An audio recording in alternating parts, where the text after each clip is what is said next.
गावठी पिस्तल बाळगणाऱ्या 2 आरोपींना जेरबंद करण्यात स्थानिक गुन्हे शाखेला यश आले आहे. यामध्ये एक विधी संघर्षग्रस्त बालक देखील आहे. यश बाबासाहेब भोरडे राहणार काजळा हा गावठी पिस्तल बाळगून असल्याची माहिती मिळाली. त्याला इंदेवाडी परिसरातून ताब्यात घेण्यात आलं.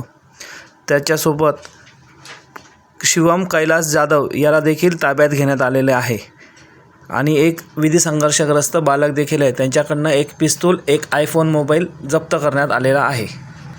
सदरची कारवाई पोलीस अधीक्षक अजयकुमार बन्सल, अप्पर पोलीस अधीक्षक आयुष नोपानी, उपविभागीय पोलीस अधिकारी आनंद कुलकर्णी यांच्या मार्गदर्शनाखाली स्थानिक गुन्हे शाखेचे पोलीस निरीक्षक पंकज जाधव, सहाय्यक पोलीस निरीक्षक योगेश उबाळे, पोलीस उपनिरीक्षक राजेंद्र वाघ व सोबत स्थानिक गुन्हे शाखाचे अंमलदार प्रभाकर वाघ, गोपाल गोशिक, रमेश राठोड, सागर बाविस्कर, इर्शाद पटेल, रमेश काळे यांनी केली.